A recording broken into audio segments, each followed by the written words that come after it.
can't explain why I shine and no one else shines. I think everybody shines in different things.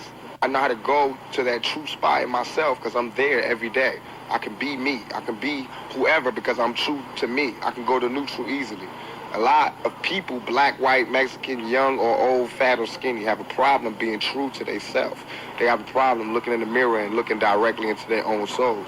The reason I can walk around, the reason I am who I am today is because I can look directly into my face and find my soul. It's not really tricky. Everybody can do it if they just can go to that spot. I guess all the things that happened to me in my life allow me to go there easier. You know how some songs don't just speak to you? They speak for you? Yes, today's track is one of those. It's a message, a moment in time that still hits just as hard today as it did when we first heard it. Welcome to Reminiscence and Curves, where we talk about the music that moves us and the memories that come with it. On this episode, we're digging into the raw truth, the vulnerability, and the legacy behind Changes by Tupac. Changes by Tupac is a powerful and reflective song that talks openly and delves into social, racial, systemic inequality issues and the struggles of life. The song remains significant, not only for its poignant message, but also for its relevance today, reminding listeners of the enduring need for empathy and action toward a more equitable world. I'm just going to delve right into the story of today from a gentleman named Jamal. It's an emotional one, and I had to rephrase and rewrite it in a way so that I can pass the message accordingly and respectfully. It had been years since Jamal had heard Changes by Tupac, but the moment the first piano chords played, he was transported back to a time he had tried to bury in the back of his mind. It was the summer of 2001. Jamal was 18, sitting in the passenger seat of his older brother Kareem's beat-up old car, driving through their neighborhood late at night. The streets were quiet, save for the low hum of streetlights and the occasional siren in the distance. Kareem, always the protector, had picked him up after a fight at school. They didn't say much on the ride, just the occasional joke or comment about the heat that was hanging heavy in the air. Then, out of nowhere, Kareem turned the volume up, the smooth piano riff filling the car. Come on, I see no changes. Wake up in the morning and I ask myself. Tupac's voice cut through the quiet like a sharp breeze, and Jamal immediately felt the weight of the lyrics. Kareem, who had always been the tough one, usually with a laugh to cover up his struggles, fell silent as the song played. Jamal noticed it, how his brother's expression seemed to shift as Tupac talked about the struggles of growing up in a place where hope felt distant. The line, "We gotta make a change," hung in the air between them like a challenge neither of them could ignore. Kareem, who had always pushed the world away with bravado, seemed lost in thoughts that night. Jamal knew what his brother was thinking. They had both seen too much growing up, the constant threat of violence, the poverty, the harsh reality of being young black men in a world that didn't offer many opportunities. Kareem had tried to escape it by hustling, finding ways to survive on the streets. Jamal, on the other hand, had tried to stay in school, thinking maybe education was his way out. But both paths felt like they led to the same place, a life where choices were limited and change seemed impossible.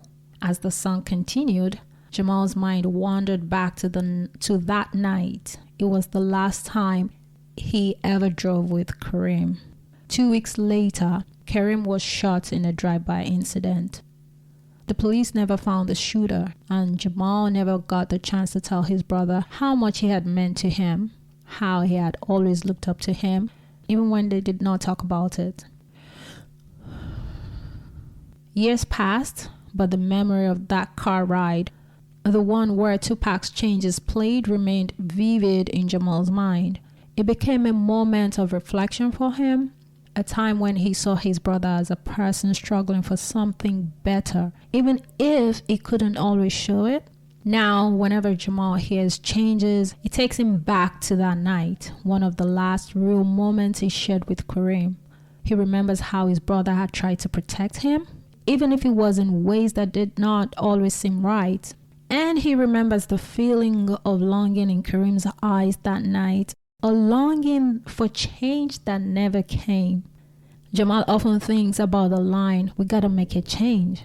Jamal often thinks about that line, "We gotta make a change," and how it still feels like an unfinished conversation between him and Kareem. It's a reminder of the choices they both had, the ways they tried to rise above the circumstances and the brutal reality that sometimes, despite all the effort, change isn't always in your control.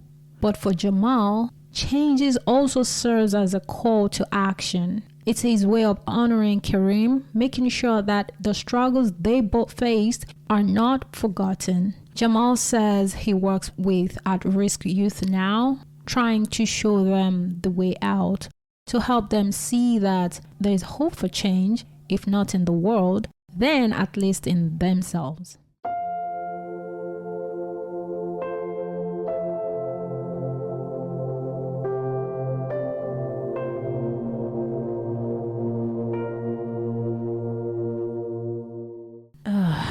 Jamal's story hit hard. That kind of memory, a car ride that turns into a lifelong echo, it's powerful. And I think we all have that one song, that one moment that sticks to our soul like that. Maybe it was the silence in Kareem's face, or the way the music seemed to speak for him, saying the things he couldn't or wouldn't say out loud. And the other thing is, it's easy to look at someone like Kareem and just see the tough exterior, the hustler, the survivor. I know a bit about that. But that night, I think Jamal saw what a lot of us forget to see. The vulnerability, the hope, the tiredness. And the line, "We gotta make a change," wasn't just lyrics anymore. It's not just a lyric. If you ask me, it's a message. And it was like Kareem was asking how, maybe even if it was possible. I think that's the haunting part of this story. It wasn't just about what Kareem went through. It's about how often those we love carry the heaviest things in silence. And how sometimes music is the only thing that catches those emotions mid-air before they fall through the cracks. What I really admire is what Jamal chose to do with that pain. Because even I haven't figured out what to do with some of the pains that I carry. You know, he could have been bitter, could have folded, but instead he turned that night, that moment into a mission, trying to break the cycle, helping others believe in something that felt out of reach for him and Kareem. And this is a hard truth. Sometimes the change we talk about isn't for us. It's for the people coming after us. And songs like Changes, they remind us of that responsibility, that unfinished conversation, that hope we can still pass on. As the chords fade and the echoes settle, I just want to say thank you for leaning in, for feeling with me. Tupac once said, "I'm not saying I'm going to change the world, but I guarantee that I will spark the brain that will change the world." If this episode sparked something in you, hold on to it. So, here's to Kareem, here's to Jamal, here's to the ones we lost, the moments that shaped us, and the music that still carries their names. May your curves shift gently and your changes come with grace. As we wrap up this episode, I want you to take a moment. Yes, right now or whenever you're ready. Head over to the link in the description and hit play on the song that's been the backdrop to this story. And if that song hits you like it hit me, don't forget to share your thoughts and your own story with us. You can tag us on IG at remincourse or drop us an email, remincourse@gmail.com. Would love to hear how the music takes you back.